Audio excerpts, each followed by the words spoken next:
Hi everyone, welcome back to my channel Zoologist AK and I am Aarti Kaushik.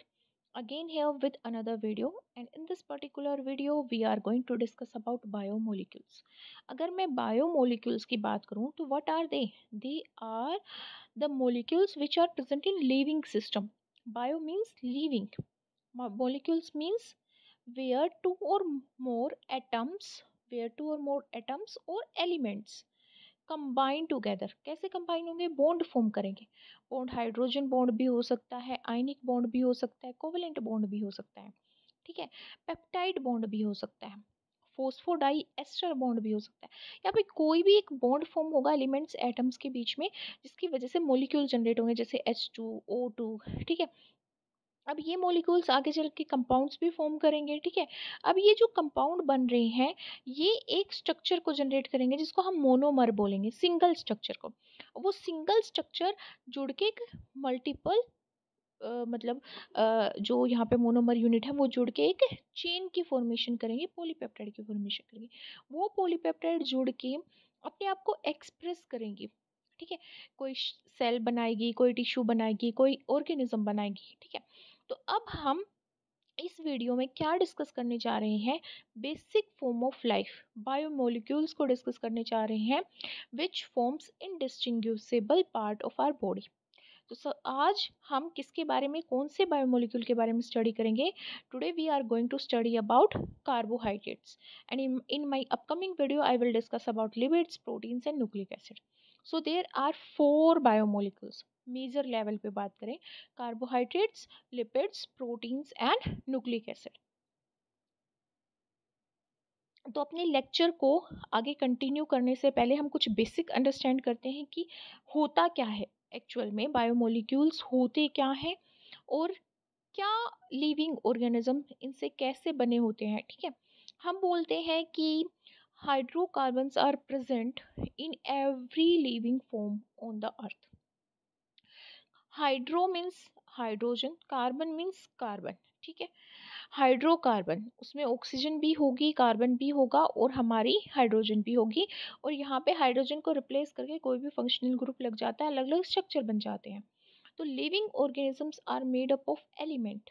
Element से मिलके बने होते हैं. There are 118 elements known on the earth. ठीक है, जिनको हम पीरियोडिक टेबल में अरेंज करते हैं. तो यहाँ पे living organisms are made up of elements जैसे carbon, hydrogen, oxygen and several other element. Iron भी होता है, कोबाल्ट भी होता है, सोडियम भी होता है, दूसरे एलिमेंट भी होते हैं.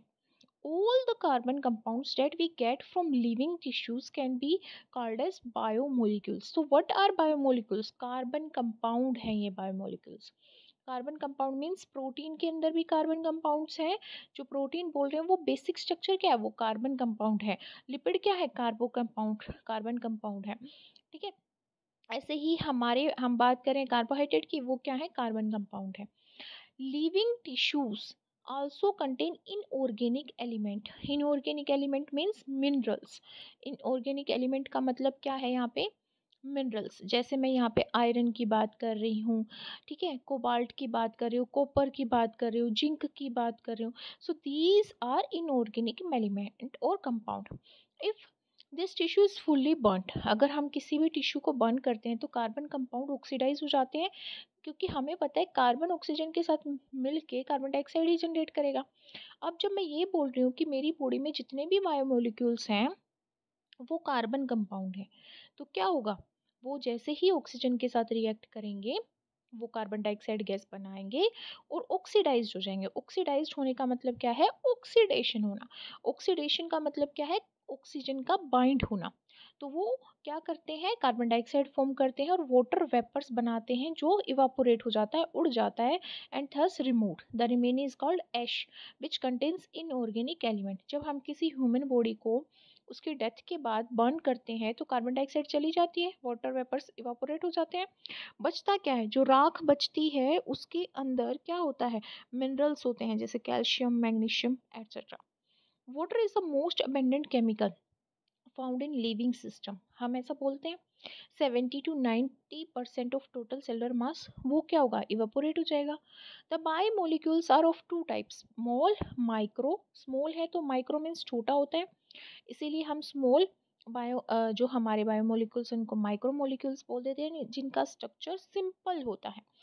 और एक large macro, macro means large, वो उनका स्ट्रक्चर कैसा होता है, कॉम्प्लेक्स होता है। तो हमने पढ़ा बायोमोलिक्यूल्स हैं क्या, these are carbon compound. What are biomolecules, these are carbon compounds which are present in living tissues, living cells, living organisms। क्योंकि हमने यहाँ पे molecules के आगे bio word लगाया है, bio means living। अब they are classified into two types, micro and macro। micro means small and macro means large। small size है, इनका molecular weight भी कम होगा, small size होगा तो 18 to 800 Dalton। किसमें मिलते हैं, एसिड सोल्यूबल पुल में मिलते हैं। मैक्रोमोलिक्यूल्स लार्ज साइज के होते हैं, हाई मोलिकुलर वेट होगा, 10,000 डाल्टन से भी ज़्यादा इनका मोलिकुलर वेट होगा, और ये एसिड इनसोल्यूबल पुल में मिलते हैं। अगर मैं माइक्रोमोलिक्यूल की बात करूं तो इसका एग्जाम्पल क्या है, मिनरल्स, जैसे मैंने आयरन की बात करी, जैसे मैंने यहाँ पे क्लोरीन की बात करी, पोटेशियम की बात करें, सोडियम की बात करें। गैसेस होगी हमारी बॉडी में, नाइट्रोजन गैस भी होती है, नाइट्रोजन डाइऑक्साइड भी होती है, नाइट्रोजन मोनोऑक्साइड भी होती है, कार्बन मोनोऑक्साइड भी होती है, कार्बन डाइऑक्साइड भी होती है, ऑक्सीजन भी होती है। वाटर वेपर, वाटर भी प्रेजेंट होता है 70 to 90%। शुगर भी प्रेजेंट होती है, जैसे हमारा ग्लूकोज हो गया, फ्रक्टोज हो गया, अमाइनो एसिड, ग्लाइसिन हो गया, ठीक है। इस तरह से न्यूक्लियोटाइड्स तो होते ही हैं, ठीक है। तो न्यूक्लियोटाइड्स जैसे ADCT। तो यहाँ पे क्या बोला, ये सब क्या है, माइक्रोमोलिक्यूल्स। यही जुड़ के, यही एक दूसरे के साथ ब्रांच फॉर्म करके, और हम क्या कह सकते हैं, जुड़ के हमारा क्या बनाता है, ये क्या बनाता है, मैक्रोमोलिक्यूल्स। जैसे कार्बोहाइड्रेट, शुगर जुड़ के कार्बोहाइड्रेट बना देती हैं, फैटी एसिड्स एंड ग्लिसरॉल मिलके लिपिड्स बना देते हैं, अमाइनो एसिड जुड़ के प्रोटीन्स बना देते हैं, न्यूक्लियोटाइड्स जुड़ के न्यूक्लिक एसिड बना देते हैं। So these are macromolecules. पहले आज हम जो डिस्कस करेंगे वो फर्स्ट बायोमोलिक्यूल है, डेट इज़ कार्बोहाइड्रेट। इनको हम केमिस्ट्री के टर्म्स में, या फिर हम बोलें कि साइंस की टर्म्स में क्या बोलते हैं, सेक्राइड्स बोलते हैं। About 3% of total sale content is made up of carbohydrate.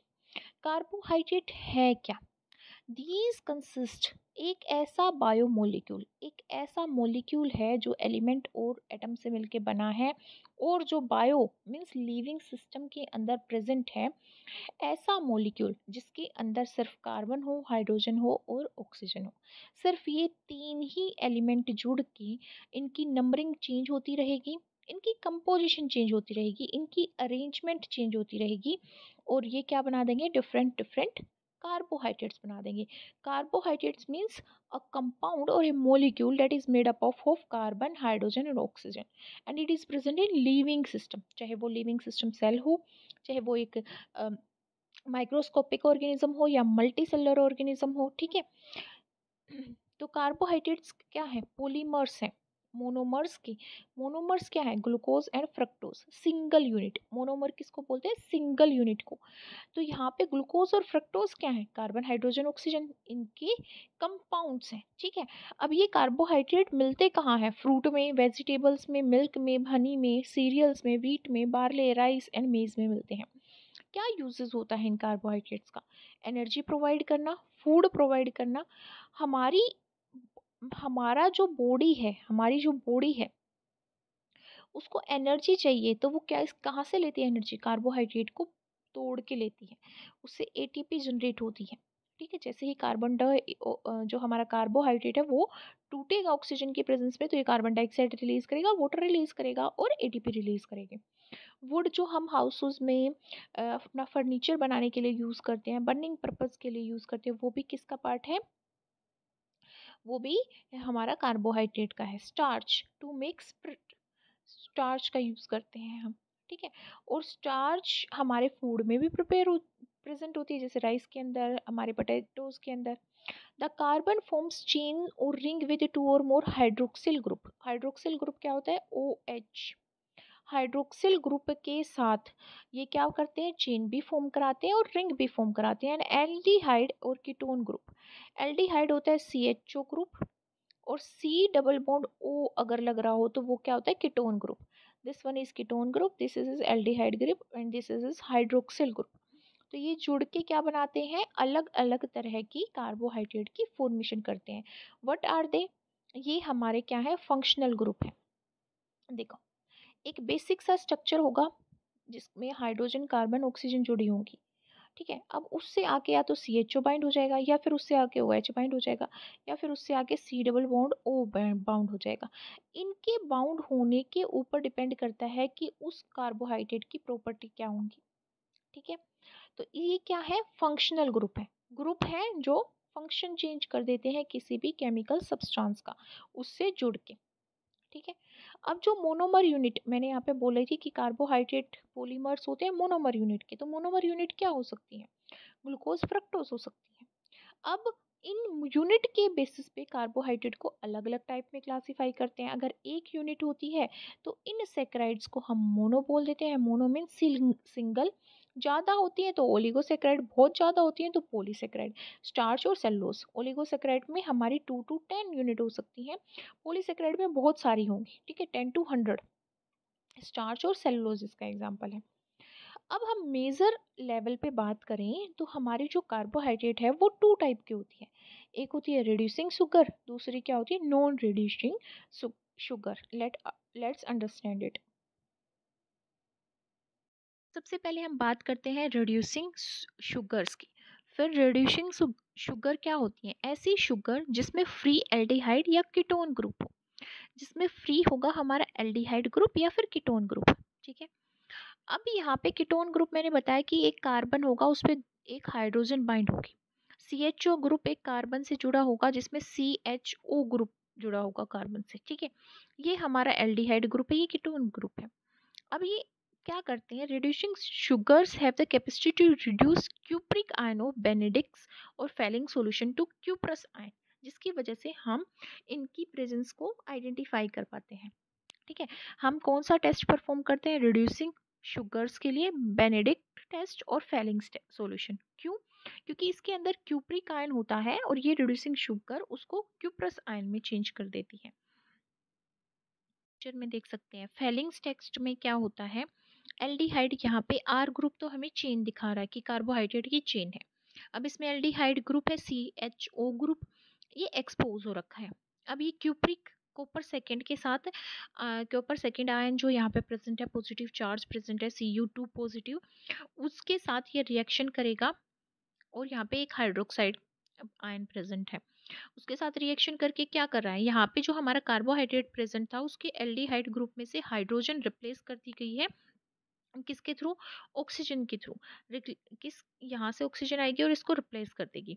अब ये जो कॉपर है उसके साथ ऑक्सीजन बाइंड हो जाएगी, क्यूप्रस ऑक्साइड फॉर्म हो जाएगा, कॉपर फर्स्ट फॉर्म हो जाएगा, कॉपर फर्स्ट ऑक्साइड, जो जो जिसकी वजह से रेड प्रेसिपिटेट फॉर्म होंगे। रेड प्रेसिपिटेट का मतलब क्या है, रेड कलर के प्रेसिपिटेट। प्रेसिपिटेट क्या होता है, जो इनसोल्युबल होते हैं वाटर में।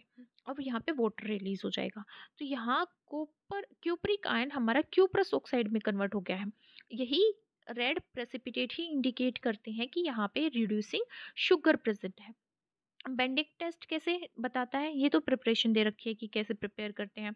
यहाँ पे हमारा कॉपर सल्फेट पेंटाहाइड्रेट है, डॉट से जब भी हम वाटर को शो करते हैं तो वाटर ऑफ, ये क्रिस्टलाइजेशन शो करता है कि वाटर्स तो प्रेजेंट है, वाटर तो प्रेजेंट है पर सोल्यूशन हमें क्रिस्टल की फॉर्म में दिखेगा। बट जैसे ही हम सॉल्यूशन को हीट करने लगेंगे तो उससे वाटर रिलीज होने लग जाएगा, that is water of crystallization, ठीक है। तो यहाँ पे हम सोडियम कार्बोनेट के साथ जब उसकी रिएक्शन करवाते हैं, बाइकार्बोनेट नहीं है सॉरी, सोडियम बाइकार्बोनेट हमारा NaHCO3 होता है, ये सोडियम कार्बोनेट है। सोडियम कार्बोनेट के साथ जब रिएक्शन कराते हैं तो सोडियम सिट्रेट फॉर्म होता है। ये तो हमारी बेंडिक्ट रिएजेंट की प्रिपरेशन होगी।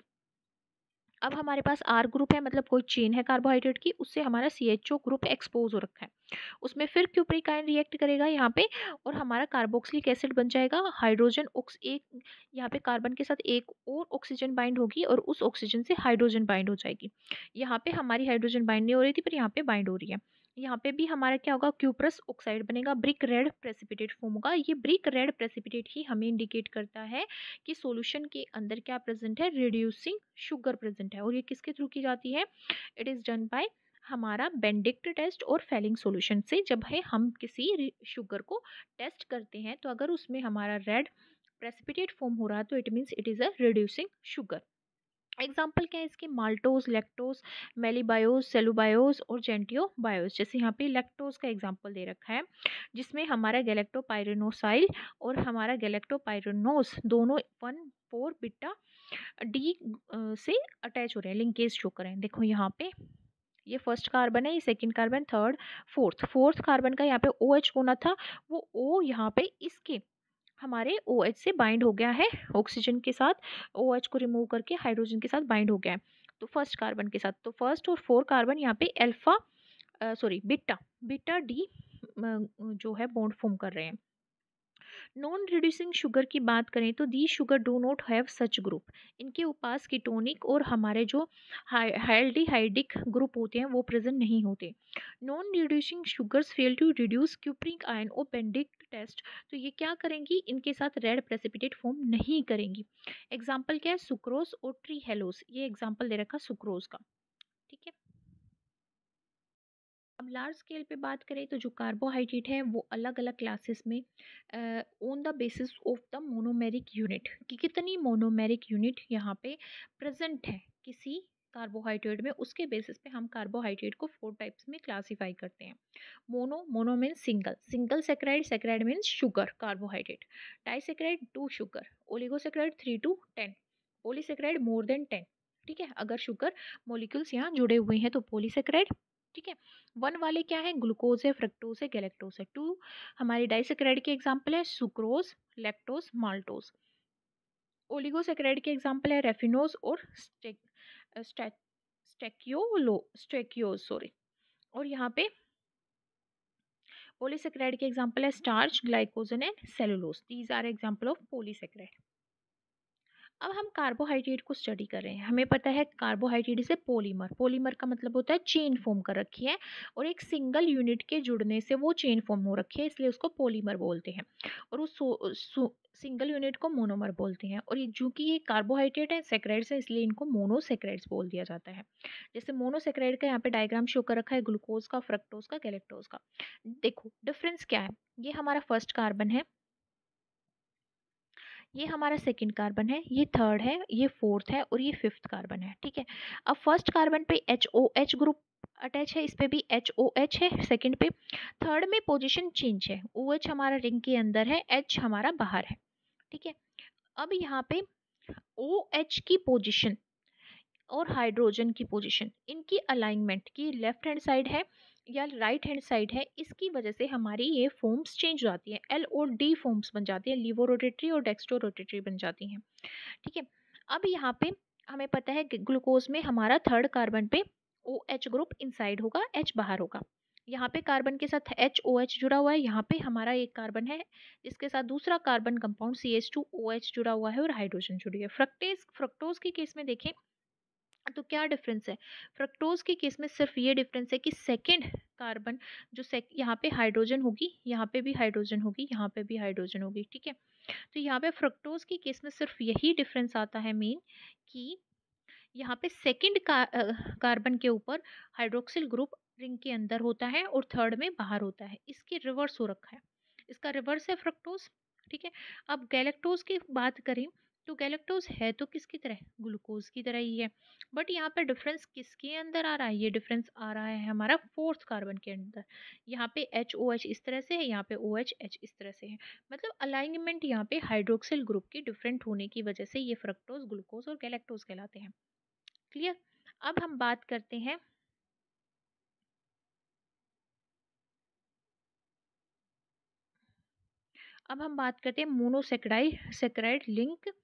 Monosaccharide link together by condensation to form polysaccharide. Condensation का मतलब होता है वाटर को रिमूव करना, वाटर को रिमूव करके यहाँ पे एक बॉन्ड फॉर्म होता है और बहुत सारी मोनोमेरिक यूनिट एक दूसरे से जुड़ जाती हैं।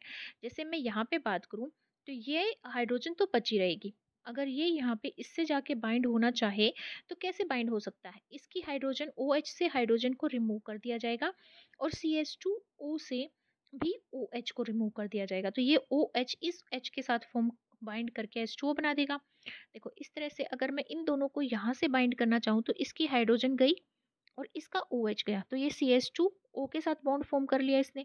ठीक है, तो यहाँ पे गया क्या, OH इसका चला गया और हाइड्रोजन इसका चला गया, ये हाइड्रोजन OH के साथ बाइंड करके H2O बना देता है। इस तरह से वाटर रिलीज होता है। वाटर रिलीज होता है जब भी कोई बॉन्ड फॉर्म हो, तो उस रिएक्शन को कंडेंसेशन रिएक्शन बोला जाता है। इस तरह से ये यहाँ पे हमारा क्या हो जाते हैं, बॉन्ड फॉर्म हो जाते हैं और बहुत सारी मोनोमेरिक यूनिट एक दूसरे के साथ बाइंड होके क्या करती हैं, पॉलीमर्स को जनरेट करती हैं। अब यहाँ पे पॉलीसेकेराइड्स की बात करें तो starch is an example of polysaccharide जो एनर्जी स्टोर रेज का काम करता है, या फिर हम कह सकते हैं कि फूड हमारा कार्बोहाइड्रेट फूड हमारा प्लांट्स के केस में स्टार्च की फॉर्म में स्टोर होता है। ग्लाइकोजन में कार्बोहाइड्रेट एनिमल्स के केस में स्टोर होती है as a form of glycogen. Cellulose क्या होता है, हमें पता है कि प्लांट्स में सेल वॉल प्रेजेंट होती है और वो सेल वॉल किससे मिलकर बनी होती है, सेलुलोज से मिलकर बनी होती है। अब अगेन हम बात करते हैं बॉन्डिंग कैसे हो रखी होती है। ये मोनोसेक्राइड है, ठीक है। इसमें यहाँ पे जिस कार्बन को, इस कार्बन को जिसमें HOH है, फर्स्ट कार्बन को एनोमेरिक कार्बन बोलते हैं। और ये जो ऑक्सीजन का ऐसे जब बॉन्ड फॉर्म होता है, कार्बन है फिर ऑक्सीजन है फिर उससे जाके हमारा या तो CH3 प्रेजेंट हो या H प्रेजेंट हो, इस बॉन्ड को क्या बोलते हैं, इस बॉन्ड को ग्लाइकोसाइडिक बॉन्ड बोलते हैं। ठीक है, ग्लाइकोसाइडिक बॉन्ड। अब हमने ये तो स्टडी कर ही लिया है कि हमारा जो मोनोसेक्राइड्स होंगे वो किस तरह से अरेंज होंगे। हमने यहाँ पे ग्लूकोज, फ्रक्टोज और गैल्टोज के बारे में स्टडी किया। डीऑक्सीराइबोज के बारे में अगर हम स्टडी करें तो यहाँ पे पायरिनोज और फ्यूकोज रिंग बनती हैं। तो ये यहाँ पे अलग से रिंग बनेगी जिसमें हमारा फर्स्ट कार्बन ये होगा, सेकेंड ये होगा, third and fourth, 4 carbon present है यहाँ पे। और ये हमारा क्या है, डी राइबोज प्रेजेंट है। क्यों इसको हम डी डेक्स्ट्रो रोटेटरी क्यों बोल रहे हैं, ये हमारा डीऑक्सीराइबोज है, सॉरी, और ये राइबोज है। डीऑक्सीराइबोज और राइबोज हमारे क्या बनाते हैं, दोनों शुगर ही हैं, पर डीऑक्सीराइबोज एंड राइबोज दोनों हमारे पेंटा कार्बोहाइड्रेट मोनोमर यूनिट से जुड़े होते हैं। 5 कार्बन होते हैं, 1 2 3 4 5, 1 2 3 4 5, ठीक है, यहाँ पे फिफ्थ होगा। तो इस दोनों में डीऑक्सीराइबोज एंड राइबोज दोनों में ही 5 कार्बन कंपाउंड प्रेजेंट होते हैं। 5 कार्बन कंपाउंड मॉलिक्यूल है राइबोज भी और डीऑक्सीराइबोज भी। पर जो हमारा डीऑक्सीराइबोज होता है वो DNA के अंदर प्रेजेंट होता है और जो हमारा राइबोज होता है वो RNA के अंदर प्रेजेंट होता है। दोनों में डिफरेंस क्या होता है, सेकंड कार्बन का डिफरेंस होता है। सेकंड कार्बन पे राइबोज के केस में OH हाइड्रोक्सिल ग्रुप जुड़ा होता है, पर यहाँ पे डीऑक्सीराइबोज में नहीं जुड़ा होता। और हमें पता है हाइड्रोक्सिल ग्रुप में ऑक्सीजन और हाइड्रोजन है। ऑक्सीजन शेयरिंग करता है एक इलेक्ट्रॉन को किसके साथ, हाइड्रोजन के साथ। फिर भी उसके पास 6 pair of loan pair of electron बचते हैं। 6 नॉन पेयर ऑफ इलेक्ट्रॉन बचते हैं, पेयर नहीं, 6 पेयर नहीं, 6 इलेक्ट्रॉन बचते हैं as a lone pair of electron. ठीक है, लोन पेयर। अब वो इलेक्ट्रॉन नेगेटिव हो गया लोन पेयर की वजह से, तो हाईली इलेक्ट्रोनेगेटिव नेचर होने की वजह से ये अनस्टेबल होता है और ये किसी के साथ भी बॉन्ड बना लेता है। किसका, राइबोज के केस में ऐसा होता है। राइबोज किस में होता है, RNA में। तो RNA के केस में ऐसा होता है, डीऑक्सीराइबोज DNA के केस में ऐसा नहीं होता है। अब हम डाइसेक्राइड की बात कर रहे हैं। डाइसेक्राइड हमने पढ़ा कि डाइसेक्राइड का मतलब ये है कि दो मोनोमेरिक यूनिट जुड़ रही हों। जैसे ग्लूकोज फ्रक्टोज अगर जुड़ जाता है तो सुक्रोज बन जाता है, जैसे यहाँ पे बॉन्ड फॉर्म हुआ। ठीक है, अगर यहाँ पे बीटा डी लैक्टोज ग्लूको फॉर्म करना है तो उसके लिए ग्लूकोज और गैलेक्टोज को बाइंड करना पड़ेगा। ठीक है, ऐसे ही अल्फा माल्टोज अगर फॉर्म करना है तो ग्लूकोज ग्लूकोज को बाइंड कर दो। अब हम बात करते हैं पॉलीसेकेराइड की। पॉलीसेकेराइड के अंदर हमारे एग्जांपल है सेलुलोज, स्टार्च एंड ग्लाइकोजन। तो सबसे बात करते हैं सेलुलोज की। सेलुलोज से मिलके बनी होती है सेल वॉल प्लांट के केस में। तो यहाँ पे सारे डी ग्लूकोज फॉर्म है, सारी डी ग्लूकोज फॉर्म है डेक्स्ट्रो रोटेटरी। वो एक दूसरे से कैसे जुड़ी होती है, एक कार्बन का तो फर्स्ट, एक मोनोमेरिक यूनिट एक ग्लूकोज का तो फर्स्ट कार्बन, दूसरे ग्लूकोज का 4 कार्बन, और दोनों किससे, हमारे 1,4-O ग्लाइकोसाइडिक लिंकेज से। ग्लाइकोसाइडिक लिंकेज का मतलब है ऑक्सीजन बीच में आ रही है दो कार्बन के बीच। ठीक है, उसको ग्लाइकोसाइडिक लिंकेज बोलते हैं। जैसे इसके केस में देखिए तो फर्स्ट कार्बन इसका, ठीक है, फर्स्ट कार्बन इसका। जैसे इस केस में देख रहे हैं हम यहाँ पे, तो इस कार्बन में फर्स्ट ये कार्बन है, सेकंड, थर्ड, फोर्थ, इसका ये फोर्थ, और इस ग्लूकोज का first carbon, second, third, fourth, fifth. जहाँ पे CH2O H जुड़ा होता है वो फिफ्थ कार्बन होता है। देखो कैसे आइडेंटिफाई करोगे, ये एक मोनोमेरिक यूनिट है, ये ग्लूकोज है, ठीक है। यहाँ पे ऑक्सीजन है, ऑक्सीजन से ही हम स्टार्ट करेंगे काउंट करना कि फर्स्ट कौन सा है लास्ट कौन सा है। जहाँ पे CH2OH जुड़ा होता है वो फिफ्थ कार्बन होता है, ठीक है। First, fourth, second, third, fourth, fifth, so वो फिफ्थ कार्बन होता है जिसपे CH2OH जुड़ा होता है, और ये CH2OH सिक्स्थ कार्बन हो जाता है फिर किसका, मोनोमेरिक यूनिट का, ग्लूकोज और फ्रक्टोज में, ठीक है। अब यहाँ पे तो सारे ही ग्लूकोज है, डी फॉर्म है सारी ग्लूकोज की। अब इस ग्लूकोज का ये फर्स्ट कार्बन है, और इस ग्लूकोज की रीडिंग करें तो ये फर्स्ट होना चाहिए, सेकंड होना चाहिए, थर्ड होना चाहिए, फोर्थ होना चाहिए। तो फोर्थ कार्बन फर्स्ट कार्बन से जुड़ा हुआ है, और वो कैसे जुड़े हुए हैं कि यहाँ पे इसका OH और यहाँ पे जो इसका CH2 जो प्रेजेंट था वो रिमूव हो गया है। यहाँ पे सॉरी, यहाँ पे OH था और यहाँ पे क्या था, यहाँ पे भी OH था। तो दोनों ही क्या कर रहे हैं, यहाँ पे वाटर को लिबरेट कर रहे हैं, वाटर यहाँ पे रिमूव हो रहा है। वाटर को रिमूव होने के बाद यहाँ पे एक बॉन्ड फॉर्म हुआ, उस बॉन्ड को क्या बोलते हैं, ग्लाइकोसाइडिक बॉन्ड बोलते हैं, और इस प्रोसेस को कंडेंसेशन रिएक्शन बोलते हैं, जिसमें एक ग्लूकोज का फर्स्ट कार्बन दूसरे ग्लूकोज के फोर्थ कार्बन से ग्लाइकोसाइडिक बॉन्ड से जुड़ा हुआ है। देखो हमें पता है हमारे पास मोनोमेरिक फॉर्म ग्लूकोज की ये है, डी फॉर्म है ये। तो इस कार्बन पे OH प्रेजेंट है, और फोर्थ कार्बन पे देखो first, second, third, fourth, fourth carbon पे CH2OH प्रेजेंट है, ठीक है, यही है। तो यहाँ पे अगर हम बोले तो यहाँ पे तो OH होगा, यहाँ पे क्या होगा, CH2OH होगा, ठीक है। अगर मैं ये बॉन्ड ना फॉर्म करूँ तो यहाँ पे H ऐसे होगा ना, नीचे H होगा, ऊपर CH2OH होगा, और उसके केस में फर्स्ट कार्बन में H होगा और ऊपर OH होगा। तो ये OH और H तो वाटर की फॉर्म में रिमूव हो जाते हैं, दो और H और एक O क्या बना देंगे, वाटर मॉलिक्यूल रिमूव हो गए। अब ये CH2O यहाँ पे इस हाइड्रोजन से बाइंड करके क्या बना देगा, 1,4-O ग्लाइकोसाइडिक बॉन्ड। ग्लाइकोजन के केस में भी सेम ही होता है, पर ग्लाइकोजन के केस में क्या है, एक चेन बनती है, दूसरी चेन बनती है, दो चेन बनती है, दोनों ही चेन α1,4 लिंकेज फॉर्म करती हैं, जैसे इसमें फर्स्ट कार्बन और इसमें 4, जैसे हमने सेलुलोज के केस में देखा, ठीक है। ये एक चेन बन गई, ये भी दूसरी चेन भी ऐसे ही बन गई, वन कार्ब एक ग्लूकोज का, तो एक डी ग्लूकोज का फर्स्ट कार्बन, एक डी ग्लूकोज का फोर्थ कार्बन क्या, अल्फा ग्लाइकोसाइडिक लिंकेज से बाइंड हो गए। अब ये एक चेन दूसरी चेन के हमारे यहाँ पे किसके साथ, सिक्स्थ कार्बन के साथ α1,6 लिंकेज फॉर्म करती है, कैसे। अब इस चेन का जो फर्स्ट कार्बन है, इस चेन का जो फर्स्ट कार्बन, जैसे ये जो कार्बन है फर्स्ट, ये भी आगे जाके एक चेन के साथ बाइंड हो सकता है, ठीक है। ये भी यहाँ पे बाइंड किसके साथ हो रहा है, इसके सिक्स्थ कार्बन के साथ। यहाँ से रीडिंग शुरू करेंगे, first, second, third, fourth, fifth, और ये जो चेन के ऊपर है वो सिक्स्थ हो गया। तो सिक्स्थ कार्बन के साथ ये बॉन्ड फॉर्म करके क्या करता है, अपनी यहाँ पे H होगा, यहाँ पे OH होगा, ठीक है, ऐसे ही होगा। और यहाँ पे CH2OH है, तो CH क्या था, H, नीचे क्या था, OH, ठीक है, ऐसे था। और यहाँ पे क्या था, CH2OH। तो इस CH2OH से इसने क्या रिमूव कर दिया, ये रिमूव कर दिया वाटर, और यहाँ पे क्या हो गया, CH2O ग्रुप फॉर्म हो गया, मतलब 1α16 लिंकेज आ गया है दो चेन के बीच में। ये है ग्लाइकोजन। ग्लाइकोजन की फॉर्म में एनिमल इंक्लूडिंग ह्यूमन बींग्स भी क्या करते हैं, अपने फूड को, मतलब कार्बोहाइड्रेट को स्टोर करते हैं। नेक्स्ट है स्टार्च। स्टार्च दो यूनिट से, दो चेन से मिलकर बनी होती है, एक अमाइलोज और एक अमाइलोपेक्टिन। अमाइलोज इसमें 20% पार्ट फॉर्म करती है, अमाइलोपेक्टिन 80% पार्ट फॉर्म करती है, ठीक है।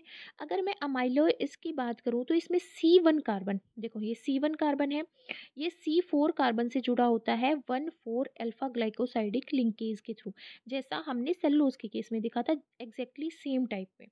अब हम अमाइलोपेक्टिन की बात करें तो अमाइलोपेक्टिन कैसे फॉर्म होता है, अमाइलोपेक्टिन भी एक चेन तो बनाता है ऐसे ही, फर्स्ट कार्बन एक ग्लूकोज का दूसरे कार्बन के साथ कैसे फॉर्म करता है, 1,4 अल्फा ग्लाइकोसाइडिक लिंकेज, जैसे सेलुलोज में हमने डिस्कस किया। बट यहाँ पे वो जो हमारा फिफ्थ कार्बन के ऊपर एक कार्बन प्रेजेंट है, सिक्स कार्बन जो प्रेजेंट है, वो हमारी दूसरी चेन के साथ, दूसरी चेन के फर्स्ट कार्बन के साथ बाइंड होता है, α1,6 ग्लाइकोसाइडिक लिंकेज फॉर्म करता है, जैसे ग्लाइकोजन के केस में था। इसको अमाइलोपेक्टिन बोलते हैं, इसको अमाइलेज बोलते हैं। ये दोनों एक दूसरे के साथ क्या करती हैं, बॉन्ड फॉर्म करती हैं, दोनों क्या करती हैं, बॉन्ड फॉर्म करती हैं, और जब जाके हमारा क्या होता है, स्टार्च प्रिपेयर होता है, स्टार्च बनती है।